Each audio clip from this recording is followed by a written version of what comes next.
Aku ọdún o, ẹ kú ìyèdú ẹ̀yin èèyàn tèmi níbikíbi tí ẹ bá ti ń gbọ́ mi Tenny ọmọ ológo. Mo sáré wá mú fídíò yìí wá fún yín torí pé ohun tí àwa bá ti sọ tẹ́lẹ̀ tí ó bá padà ń ṣẹlẹ̀ èmi a máa mú tí n bá ń gbóríṣiríṣi etí mi ti kún èpè kọ̀rọ̀ pọ̀ oríṣiríṣi ló ń ṣẹlẹ̀ ní January òní ni 2nd àwa ti bọ́ sí 3rd báyìí lẹ́ni òní ni 3rd ọjọ́ kẹta January 3rd 2023 tó yẹ ká mọ next step ká wá ìrẹ́pọ̀ kí gbogbo wa ṣe ìṣọ̀kan ìjà lẹ́yìn fi bẹ̀rẹ̀ into ẹ kẹ́ fi bẹ̀rẹ̀ tiyín ààrí ẹ fẹ́ fi ìjà lẹ fẹ́ fi bẹ̀rẹ̀ ọdún tuntun ẹ ti fi bẹ̀rẹ̀ láti on the 1st náà lẹ́tún ti ń jáde lógúnlọ́gbọ̀n láti ti máa jà kiri instead tó yẹ kẹ́ ẹ wo ọ̀tún kẹ́ ẹ wo òsì ṣùgbọ́n mo rí pé many people ń sọ ọ̀rọ̀ wípé àwọn onítìrí o àwọn pé o kò bẹ́ anybody ṣe kò ṣe kinní kan lẹ́tà tó wà lọ́wọ́ ẹ̀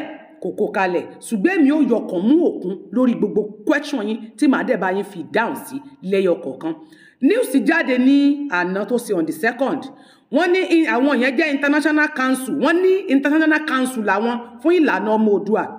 wọ́n wá kọ bẹ́ẹ̀ pé breaking news Mrs. Dupe Onitiri banned from Yoruba Nation General Movement citing her action and dangerous arrogance illegal with a laid down procedure of self-determination. The president of Central Committee warned all media and militants of desist from following her henceforth. Henceforth what? Who are you, by the way, by the bush? To control anybody, you are free to control your malu, not me, Tenny ọmọ ológo, because to make mention media sí, gbọ́ èmi Tenny ọmọ ológo ní bá ń support rubbish and nonsense and stupidity tí gbogbo yín ṣe kiri. Who are you by the council? Ta ni yín tẹ́ fẹ́ máa bá nìyẹn? Ìgbà tí wàhálà ń ṣẹlẹ̀,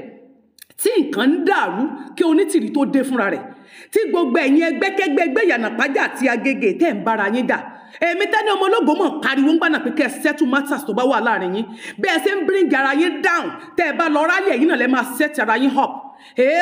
kí ni ìgbésẹ̀ tẹ́ gbé ẹ̀yin council sọdún tẹ́ pé ayé ní ìlànà ọmọ Oòduà yìí ìlànà ọmọ Oòduà ẹ̀yin kan ẹ̀yin kìíní kan international council who are you international council tẹ́ ń ṣiṣẹ́ fún Tinubu àbí ẹ bọ́ta èmi máa ń sọ fún yín pé èmi ò gbà kẹ́ ẹ búra àkọ́bí ọmọ yín èyí tó wà láàrin àti èyí tó wà nígbẹ̀yìn ẹ mú wọn sí ẹ̀gbẹ́ kẹ́ wá máa fi yíra yín ré kékeré mọ́ jèrè àwọn ọmọ tó bá pé Yorùbá nation lẹ́ ń ṣiṣẹ́ fún tó bá pé òmìnira Yorùbá lẹ wà fún lótìtọ́ ẹ jáde instead of pé kẹ́ ẹ pè kẹ́ ẹ ní sùúrù tó bá jẹ́ ìyàwó ilé yín kan ẹ ní respect fún ẹni obìnrin tẹ́ bá ti rí obìnrin láwùjọ tẹ́yìn ọkùnrin wà ń bẹ̀ tẹ́ ẹ rí obìnrin tó ń ṣe akíkanjú bí ẹ ṣe máa mú obìnrin yẹn balẹ̀ nígbésí ayé yín wà fún ilé ayé tí yóò kì í tún nǹkan sí àfi kẹ́ máa balẹ̀ ayé ènìyàn jẹ́ ẹ̀yin wá lẹ́ẹ̀pẹ̀rẹ̀ yín papọ̀ ẹlẹ́yìn kìíní kan council international council kan ẹ̀yin bá Onítìrí and then àwọn media henceforth what? Henceforth sínú àpò ara yín àwọn tẹ́ ń ra dátà fún tẹ́ ń fún lówó oúnjẹ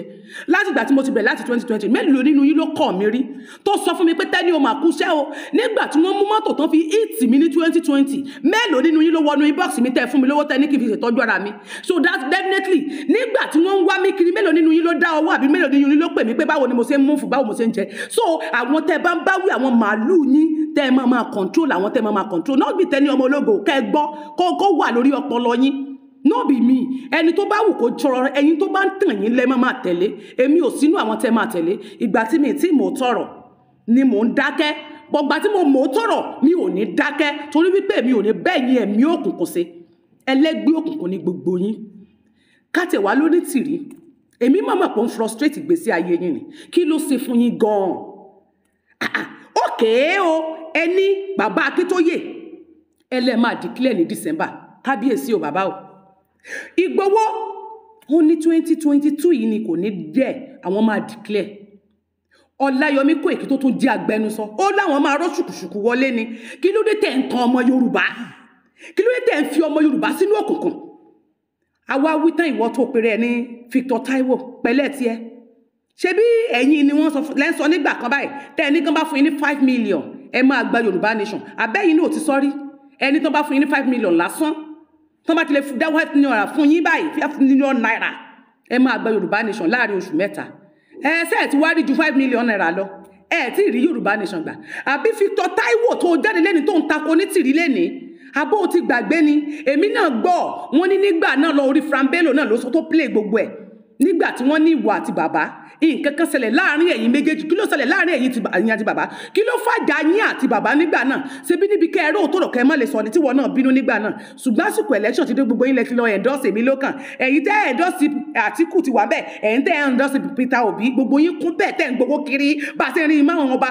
ọba tẹ́ ń tẹ̀lé kiri gbogbo wa lámà àwọn ọba tán ṣiṣẹ́ fún gbogbo àwọn ọba ilẹ̀ Yorùbá èmi lókàn náà ń ṣiṣẹ́ fún bẹ́ẹ̀ ni a mọ bó ṣe ń lọ àwọn òkì ṣe ọ̀dẹ́ ń bí láti gbà tẹ́ ẹ ti ń gbègbèsẹ̀ ibo lẹ̀bi àdé torí ẹni ó yẹ kó kó gbogbo pépà àbí ẹ ló yẹ kí Onítìrí kó pépà fún yín èmi náà wá béèrè lọ́wọ́ yín pé láti ti bí ọdún 3 tẹ́mi ti wà ń bí pépà wo lẹ̀yìn rìlíìsì síta rí pépà gbogbo bí tẹ́ ẹ kọ lẹ́tà lọ mélòó lẹ gbé sórí social media nínú ẹ̀ mélòó lẹ pe meeting tẹ́ ẹ fún àwọn èèyàn tá a wá ń jábọ̀ fún àwọn èèyàn wa pé a ti kọ lẹ́tà tí gbogbo wa ń kà sí àwọn ọmọ létí gbogbo àṣírí ìgbésí ayé tí orí social media because lórí irọ́ náà ni gbogbo àṣírí yín orí social media lẹ́yìn gbé sí ẹ ní àṣírí kankan bó ti ń wò kéré mọ́ instead of you kẹ́ ẹ ní sùúrù mistake tó Onítìrí bá ṣe kẹ́ ẹ jẹ́ ká pera wa papọ̀ as a council meeting kẹ́ ẹ wá bá ṣe máa yanjú ẹ̀ nínú ọdún tuntun ẹ ní structure kankan ẹlẹ́ǹgbé rédíò jáde ṣebí ẹ̀yin náà ti gbé tí ń jáde rédíò online rédíò kí ló kàn wá pẹ̀lú online rédíò èló lẹ́fi ṣe online rédíò tẹ̀sẹ̀ rédíò tèmi náà ṣe ẹ mọ̀ pé Tenny Ọmọlógo ní tennyomologo.net èló náà fi ń ṣe tẹ́ ẹ gbé jáde tẹ́ ń polongo kiri bẹ́ẹ̀ náà ṣe ti yín ẹ̀yin náà máa ṣe nínú ọdún yìí tó yẹ kémi rí ni pé Onítìrí ní 2022 ó lóun máa declare ó ní Yorùbá nation ó dẹ̀ declare bàbá Akíntóyè ló kọ́kọ́ sọ ṣáájú Onítìrí báwọn máa declare ok ṣé téèyàn ò bá ní plan nílẹ̀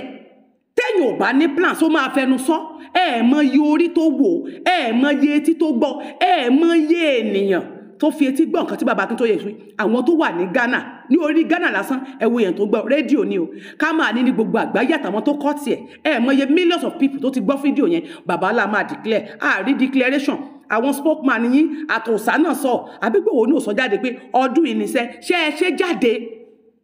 ẹ gba kàǹtì tẹ́ ẹ máa fi gbowó ìgbà tẹ́ ẹ Onítìrí tẹ́ ẹ gbé wá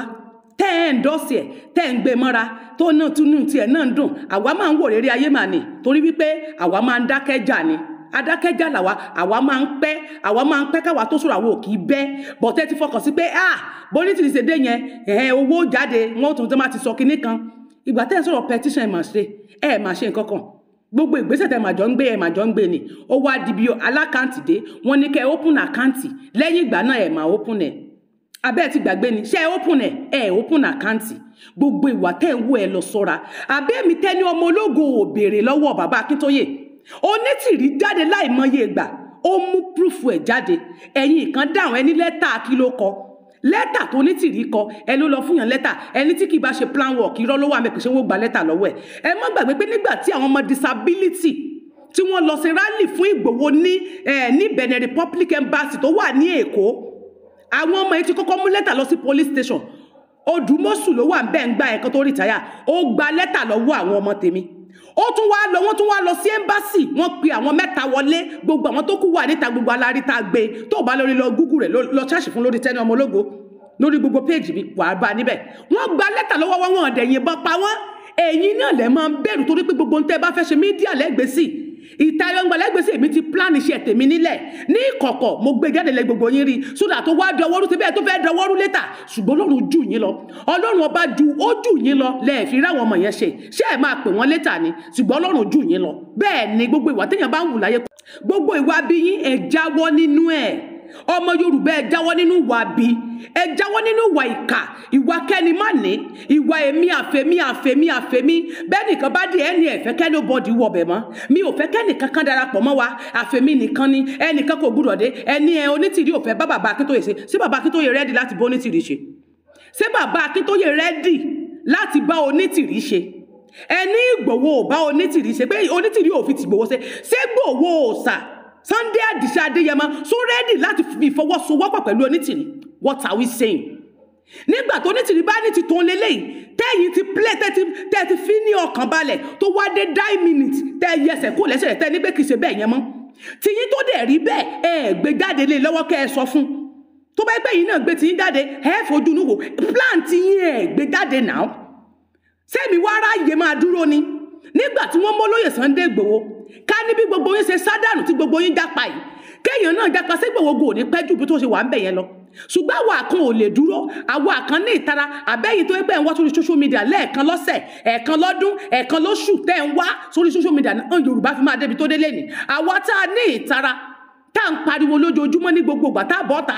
àwa là ń kàmpéènì àwa gan là ń ṣiṣẹ́ torí pé ọ̀tọ̀ ní kéèyàn ní ìtara ọ̀tọ̀ ní kéèyàn ní ìfẹ́ ní ìfẹ́ kàn ń pè fún òmìnira ni if not so obìnrin ẹ wá kóbíríkótó ẹlẹ́ǹsẹ̀ mi tí ẹlẹ́fẹ́ yé ìlú lẹ̀ tẹ bá rí kan yín náà tí kan náà first note sílẹ̀ rí nígbà kan nínú gúrùpù mi tó ní onítìrí yẹn tó bá ti jẹ kí náà ń porúkọ ẹ̀ tán sẹ́ndì wọ́n forward rẹ̀ wọlé sọ́dọ̀ mi tó sọ̀rọ̀ níjọ́ náà pé ẹni táwọn ṣe àwọn nídìí láti bí wó lulẹ̀ ni torí wípé tó bá fi lè di pé ó gba Yorùbá nation yẹn tán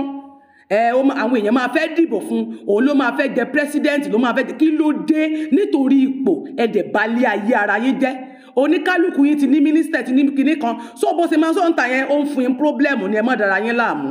Yorùbá kí ló dé ọdún tuntun tá a wà tó yẹ kẹ́ ẹ gbé plant yín jáde òun gbé títí ẹ̀ jáde wáì tẹ́ ẹ̀ fi sílẹ̀ kó máa ṣe tiẹ̀ kẹ́yìn náà máa ṣe tiyín kí ni ọwọ́ yín torí ẹ ló ń dì yín lọ́wọ́ tẹ́yìn ló ń dì yín lọ́wọ́ ẹ ló mú yín lọ́wọ́ o ó mú yín lọ́wọ́ o owó wo ló mú yín bàbá ò padà jáde lẹ́yìn ìgbà tí bàbá fẹnu sọ o sí bàbá Akíntóyè jáde padà kán wá bẹ gbogbo ọmọ Yorùbá pé ọ̀rọ̀ declaration tá a sọ o ọ̀nà bòmí ìlàgbègbà so onítìrí ló di wọn lọ́wọ́ pé kán má declare ìbéèrè mi àti ẹ̀yin tẹ́ ẹ̀ ń sọ owó tó wò tó ṣé onítìrí ẹ̀yin tẹ́ ẹ̀ ní plan tẹ́ ẹ̀ fẹnu sọ ẹ̀ ní plan náà ẹ̀yin tẹ́ ẹ̀ ní ìrẹ́pọ̀ láàrin ara yín báwọn èèyàn bá ń jà lè pè wọ́n kẹ́ ẹ parí ìjà tún máa dákún ìjà ni sẹ́yìn lẹ fẹ́ gba nation wo fídíò yìí nígbà tí mò ń sọ fún èmi tí mo fẹ́ béèrè lọ́wọ́ ìjọba orílẹ̀-èdè Benin Republic ni wípé àti bàbá Bánjí Akíntóyè bàbá kẹ́ẹ̀pẹ́sà ṣé kìí ṣe pé Ìgbòho with negotiation a gbọ́ pé wọ́n free rẹ̀ lótìtọ́ o ṣé kìí ṣe pé fún negotiate o kìí ṣe wípé àwọn ìjọba Nàìjíríà fẹ́ lo olóyè Sunday Igboho fún politics o fún campaign olóṣèlú èmi á béèrè o mo béèrè bẹ́ẹ̀ bá nà mí ẹ̀nà mi ṣé mi máa béèrè bẹ́ẹ̀ ni tó bá ní tí mo sọ yóò dá kó bọ́ kó wá fọ́ mi létí ẹ dákun ṣé kìí ṣe fún campaign o ẹ má jẹ́ kó jẹ́ fún campaign o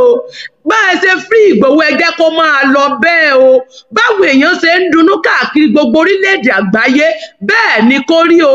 bí wọ́n ṣe ń dunnú yẹn má jẹ́ kí ẹkún wọn ẹ má jẹ́ kí ẹ̀rín tí wọ́n rí kó di ẹ̀rín ìbànújẹ́ ẹ̀rín tí wọ́n rí bàbá Bánjí Akíntóyè kábíyèsí o bàbá mi kẹ́ mọ́ bínú o mo lè kúnlẹ̀ fún yín torí pé mo mọ̀ pàgbàlagbà nìyí ẹ sì tó mi bí lọ́mọ ẹ tó ẹgbẹ́ bàbá mi bẹ́ẹ̀ ni mi rò bí bàbá mi gan tó 89 láyé kó tó kú ìyá mi náà tó bẹ́ẹ̀ mo mọ̀ pé ẹ tó mi bí ṣùgbọ́n dádì wa sà kábíyèsí sá o bàbá mi ẹ mọ́ bínú sà ṣùgbọ́n mo fẹ́ béèrè ẹ dákun ṣé rìlíìsì Ìgbòho dádì ẹ dákun ẹ bá sọ fún wọn níbi tán wà nù bàbá bẹ̀nẹ̀ yẹn bàbá president ẹ dákun ṣé kìí ṣe fún negotiation ṣé kìí ṣe fún òṣèlú Nàìjíríà ẹ dákun ẹ bá protect rẹ̀ tí ó fi jáde kúrò níbi tó wà èmi ò lè dunnú lọ títí ọ̀ǹtì tí n bá rí nínú yàrá báyìí tó jókòó ní orí àga dáṣà tí mi ìfẹ́ jáde rárá ṣùgbọ́n tí bá sáwọn bàbá mi tán sọ fún mi pé wọ́n máa rò pé o kórìíra rẹ̀ ni o wọ́n máa lọ éètì rẹ̀ kódà sísá lérò kẹ́ sọ fún mi àwọn sáwọn èèyàn ní éètì rẹ̀ mo lọ́ra mi kàn ṣe bákan torí pé Ọmọyẹlé Sowore kò gbébọn o Ọmọyẹlé Sowore ó já o ọ̀rọ̀ lásán ló sọ o kò tí balance kò kúrò Nnamdi Kanu ó sì wà ń bẹ́ẹ̀ kò tí ì kúrò l'Ábùjá so wọ́n dẹ̀ fi Ìgbòho mo gbúdọ̀ ro méjì pọ̀ kí n mú ẹ̀ta kejì ẹ dákun torí Ọlọ́run Ìgbòho ti rìlíìsì lóòótọ́ ṣùgbọ́n ẹ dákun ẹ má jẹ́ kó jẹ́ pé ẹ fẹ́ jẹ́ kí ìdùnnú tí àwọn èèyàn ń dùn inú wọn tó ń dùn yẹn má jẹ́ kó di ìbàjẹ́ bí àwọn èèyàn ṣe ń rẹ́rìn-ín tínú wọn dùn tínú àwọn màmá yẹn ń dùn bàbá Prophet Bánjí Akíntóyè mo fi Ọlọ́run Elédùmarè bẹ̀yìn àgbà yóò dálẹ̀ ẹ má jẹ́ kó jẹ́ negotiation tán ti ń sọ bọ̀ negotiation àbí kí lẹ ń pè é ẹ má dẹ̀ jẹ́ kó jẹ́ ti campaign olóṣèlú o bàbá mi ẹ dákun ẹ má bínú bọ́rọ̀ tí mo bá ń sọ mo mọ̀ pé yóò bí àwọn nǹkan tí ò lọ́pọlọ nínú àwọn nǹkan tí ò ní làákàyè gbogbo èèyàn dẹ̀kọ́ ló gbọ́n ṣùgbọ́n mo mọ̀ pé ó yé bàbá mi bí mo ṣe ń béèrè. Bàbá Professor Banji Akintoye ni mò ń béèrè. Àwọn ni leader Yorùbá nation. Gbogbo leader Yorùbá nation, ẹ dákun torí Ọlọ́run, ẹ má jẹ́ kó jẹ́ negotiation o, negotiation o, ẹ dákun negotiation o, ẹ má dẹ̀ jẹ́ kó jẹ́ fún campaign olóṣèlú o, ẹ dákun kò gbọdọ̀ jẹ́ negotiation o, ẹ dákun tọrọ tí máa sọ ẹ má jẹ́ kó jẹ́ with condition. Kò gbọdọ̀ jẹ́ with condition. There is no condition. Ẹ fi sílẹ̀ ẹ with negotiation. Tèmi fẹ́ béèrè nu. Ìbéèrè tèmi ṣe mọ̀ pé bí ìsọkúsọ ni. Bí ìbéèrè tèmi ò da. Ọ̀rọ̀ ẹnu tèmi ò sì sìn torí mo mọ̀ pé ńlẹ́kọ̀ọ́. Bẹ́ẹ̀ ni ṣe mọ̀ pé ìyá tó bí mi ti kú. Bàbá mi náà ti kú. So ni mo ṣe máa ń béèrè àwọn nǹkan torí pé bẹ́ẹ̀ mi ṣe wà yìí mi ì fẹ́ dunnú kí n tún wá banújẹ́ kí n fẹnu mi bọ́ta. Kí gbé congratulation kí n tún wá padà máa fi ẹnu yẹn sọ wípé wọ́n mà tún ti ṣe nǹkan kan. Ẹ dákun kó bá rí bẹ́ẹ̀ pé ó pẹ́ o. Ẹ má jẹ́ ó ṣẹlẹ̀ bẹ́ẹ̀. Ẹ jẹ́ kí. Ṣé nígbà tí mò ń sọ̀rọ̀ nígbà náà lọ ẹ̀yin èèyàn mi, mo ní Ìgbòho mà tí free. Mo ní bàbá, kí ni nǹkan tí ẹ ń ṣe? Mo ní ẹ sọ fún ọmọ Yorùbá. Kí lẹ fi Ìgbòho ṣe? Ṣé kìí ṣe pé ẹ fi Ìgbòho ṣe negotiate pẹ̀lú òṣèlú? Mo mà kí gbẹ́ngbà náà bàbá Akíntóyè mà jáde. Ẹni kọ́mọ̀dọ̀ ọmọ kan lóhùn àwọn kan sọ pé Ìgbòho ti free ọmọ mi ó ti free ọdún yìí 2022 yìí òun ló máa na flag sókè òun ló máa wá declare fún wa ọmọ mi ní lọ́dún yìí ó ti free ó ti lè lọ anywhere. Bàbá Akíntóyè Ìgbòho ti lè lọ anywhere. Tẹ́yìn fúnra yín mọ̀ pé Ìgbòho ti free. Mo mà bí yín léèrè ní March 7 mo tún sọ ní 8. Fídíò yẹn máa fi wọn ẹ̀yin èèyàn mi sìn nígbà tí mò ń pariwo ńgbà náà torí mo rí ọ̀pọ̀lọpọ̀ tó jẹ́ pé nígbà tí onítìrí sọ wípé Ìgbòho òun kó owó fún pẹ̀lú security owó tó wà nínú òmìnira àkọ́kọ́ ó ní gbogbo owó tó wà ń bẹ̀ ọ̀dọ̀ Ìgbòho ló lọ. Ẹ̀yin èèyàn ò sọ lórí ìyẹn torí ẹlẹ́ni mi ò ṣe ní torí pé ẹ nífẹ̀ẹ́ Ìgbòho ẹ̀ẹ̀sọ ilé tó ń jẹ́ òtòrọ̀ fún Sunday Adéníyì Adéyẹmọ ẹ̀ẹ̀sọ yìí tó ní ìtumọ̀ fún Ìgbòho ohun tí èèyàn ò bá ní jẹ èèyàn ò kí fi ń ran mú. That is why tí mo fi stand alone ní ilé tó pé torí pé mo nífẹ̀ẹ́ Ìgbòho kí n wá máa bẹ́ni tí ó ṣẹ̀ mí jà n tó bá ṣe mistake ẹ̀ máa sọ fún ṣé mi ò kìlọ̀ fún yín ṣé mi ò wú fún yín pé Ìgbòho tí free àtẹ̀yìn tẹ́ ń pariwo náà pé Ìgbòho tí free Ìgbòho ò lè sọ̀rọ̀ bọ̀ tí Ìgbòho ò lè sọ̀rọ̀ pé free ìjọ tí wọ́n fi ẹ̀sùn olè kàn tí wọ́n ló gbowó ó má release voice note jáde tó ní kí ló táwọn èèyàn lè pe bàbá ńlá kú bàbá wọn kí bàbá wọn bọ́ síta káwọn náà lọ rè máa jà ilẹ̀ lẹ́ ló ń sùn sí wọ́n wá ló ń gbowó tó bu èpè jẹni tó ló ń gbowó nígbà tí àwọn Tájú Àdìgún tán lọ endorse Tinubu olóyè Sunday Ìgbòho àti Saheed ọmọ bọ̀tá ni wọ́n jọ ṣe fídíò ní Saheed rìkọ́dù ẹ̀ ní Ìgbòho ṣépè fún àwọn tó lọ endorse Tinubu pé wọ́n gbowó tó ní àwọn tó lọ gbowó yẹn Ìgbòho náà fi allegation burúkú kan Tájú Àdìgún ó fi allegation kan wípé ó lọ gbowó ibo ló ti rí pé ó lọ gbowó ibo ni Ìgbòho ti rí ẹ má dé gbàgbé wípé heritage sọ ọ̀rọ̀ kan níjọ́ náà torí heritage wà ńbẹ̀ heritage ní kóhun tó lọ sí ibẹ̀ òun sọ fún Ìgbòho ìgbà tí àwọn èèyàn bẹ̀rẹ̀ sí ní fún heritage jẹ ǹjẹ́ Ìgbòho come out pé mo mọ̀ nípa nǹkan tó lọ ṣe òkè nìyẹn common ní ara Ìgbòho kó o mọ nǹkan kí Ìgbòho máa dákẹ́ ó máa ń da nǹkan rú ó máa ń ba nǹkan jẹ́ Ìgbòho ò máa sọ̀rọ̀ abẹ́ sọ̀rọ̀ lórí ọ̀rọ̀ heritage ńgbà náà bó ṣe lọ má nìyẹn ló ń sọ fún yín kó ń tó lọ síbẹ̀ ẹ̀dẹ̀ ní kò sí wàhálà kó máa lọ nígbà tẹ́ ẹ máa gba tọwọ́ onítìrí ẹ máa sọ fún ẹnikẹ́ni ẹ ń gbà jáde ìgbà tẹ́ wá gba owó tán ẹ ti gba àjùsẹ́gbẹ́ nìyẹn ó ti dàkìtàn ẹbí mi sọ fún yín ṣe mọ́lẹ̀ ti free ṣé mi ò béèrè pé ṣé ẹ ti free ṣe mọ́lẹ̀ ti free. Yesterday is different with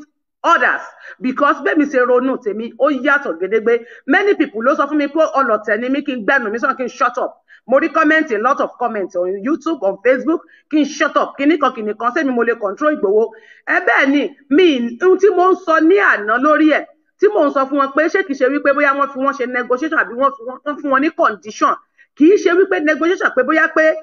kó má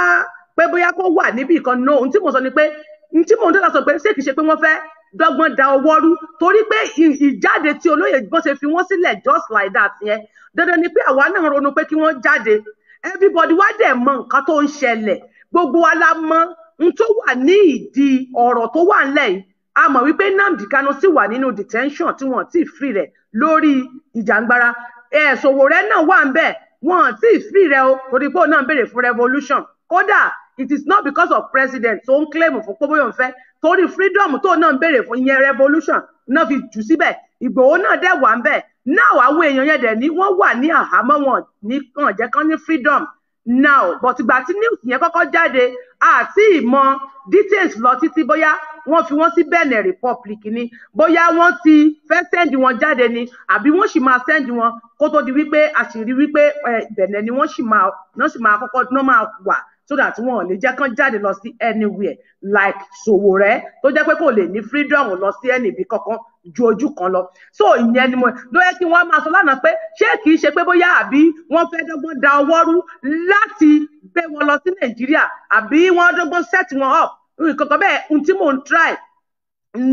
ń try láti sọ lánàá pé torí ìfi wọ́n sílẹ̀ yẹn ó rí bákan ṣẹgẹ́tì mi ó rí bákan ò pé ó kí abá and then freedom tí wọ́n fún wọn kì í ṣe pé free pé kí wọ́n máa lọ finally ó sì. yà so ti wá wo fídíò yẹn tán ó ti parí ẹ̀ bí mo ṣe bí wọ́n nígbà náà nìyẹn fún àǹfààní ìwọ tó wò ń gbà náà mo máa bí wọ́n títì ó wá di ọ̀rọ̀ tó ní kinní nìṣẹ́ wá ń wá wíkẹ́wọ́ Ìgbòho ò tí ì free Ìgbòho ò tí ì ṣe kinní kan ni bàbá yẹn ò lè sọ̀rọ̀ ohun tí ó ju bàbá yẹn rí níbẹ̀ ṣé mi ò sọ àbí bàbá Akintoye sọ pé ó ti free bàbá ló ti free náà sọ kí ló dé tá a máa wá downfall ara wa ibi tí mistake bá wẹ̀ iṣẹ́ tiyín ni kẹ́ ẹ gbé jáde bring your own idea ẹgbẹ́ idea tiyín jáde ẹ fonítìrí sílẹ̀ ìyẹn kọ́ lẹ́jọ́ tó yẹ ká máa mú lọ́dún yìí ẹ ti wá ń ṣe fídíò jáde gbogbo yín jáde kan pa any media tó bá ṣe kinní kan henceforth war your advice your message to your children fún àwọn ọmọ yín nínú ilé yín ẹ jáde fún mi lógúnlógún kẹ́ sórí burúkú nínú ọdún yìí ẹ jáde fún mi lọ́gbọ̀nlọ́gbọ̀n kẹ́ rìn àrìndànù nínú ọdún yìí tí mo wà yìí òfò lẹ́ máa ṣe òfò lómi ẹ̀fọ́n ṣe òfò lẹ́ni tó bá fún mi lésì máa ṣe ẹ ní sórí rẹ ẹ ní pédé ẹ̀yin oníwà gbàyàgbà oníjẹkújẹ olè ń tẹ́ ń jẹ ìfẹ́ stop ẹ fi ọmọ Yorùbá sínú òkùnkùn sẹ́yìn kọ́lẹ̀ sọ pé ẹ lè gba Yorùbá sílẹ̀ ni wọ́n mú yín ni ẹ̀yin lélẹ́ fẹ́ gbà náà ẹ̀yin kan wá dé ẹ wá ní àwọn kan náà ṣe ó gbowó lọ́wọ́ olóṣèlú ṣiṣẹ́ fún ẹ̀ẹ́dẹ̀ fún mi ní proof ẹ̀ mo ní ẹ fún mi ní proof tó fi ṣiṣẹ́ fún olóṣèlú tó bá ń ṣe ti ẹ̀yin náà ṣe ti yín ó dín yín lọ́wọ́ ni kí ló ń ṣe ẹ̀yin ọmọ Yorùbá tẹ́ wà pẹ̀lú ọ̀tẹ̀ ayé yín ti bàjẹ́ lọ́wọ́ ìbàjẹ́ yín ti pọ̀ yín ti máa ń ba ayé èèyàn jù ìbàjẹ́ yín ti pọ̀ jù kò dáa ẹ lọ jáwọ́ mo ti ń bọ̀ mi ò tí ì dé ẹ fẹ́ kú nínú ọdún tí mo wà yìí èmi ò sara yín o mi ì sara yín tẹ́ máa halẹ̀ mọ́ mi ì sáwọn tẹ́ máa halẹ̀ mọ́ àwọn tẹ́ máa halẹ̀ mọ́ ẹ mọ̀ wọ́n ẹ jẹ́ àjọ orí àjọ ń bọ̀ ni.